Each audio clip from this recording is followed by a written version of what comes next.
نبی کریم صلی اللہ علیہ وسلم تو اپنی موعود عمر پوری کر کے تشریف لے گئے اور آپ کی سنت اور حدیث قائم مقام ہے.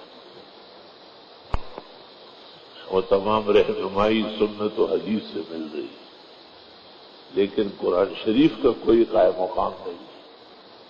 قرآن خود ہی اللہ نے محفوظ فرمایا.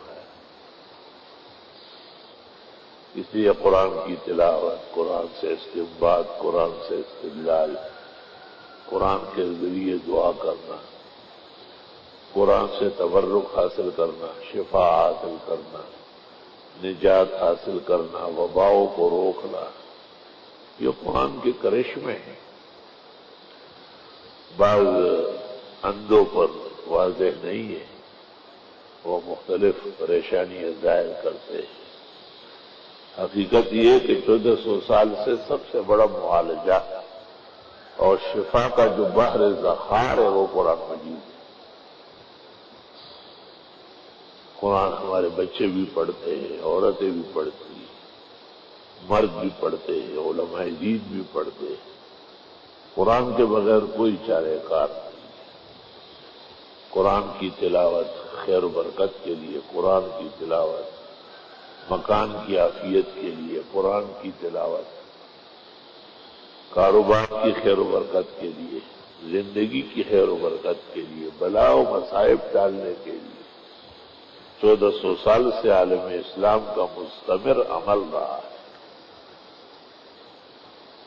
اس لیے قرآن شریف بڑے شوق سے پڑھا جائے، اور بعض صورتوں کو تو بعض امتیازات حاصل ہیں.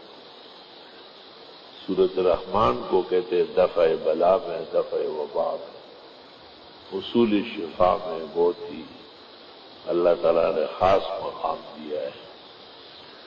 اللہ تعالیٰ اس موجودہ بلا اور وبا کو ختم فرمائے.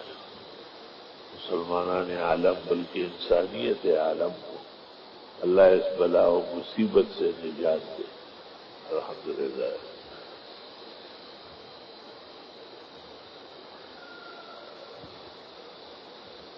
اللہ تعالیٰ تمام بیماروں کو صحت شفا دے، اور یہ موذی مرض میں اللہ کسی کو مبتلا نہ فرمائے، اور جلدی اس کے علاج پر ڈاکٹروں کو، حکیموں کو اور اس طرح فکر مندوں کو قدرت اور دسترس حاصل فرمائے.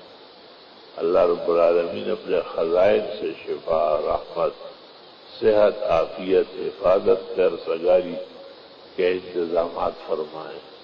صلی اللہ.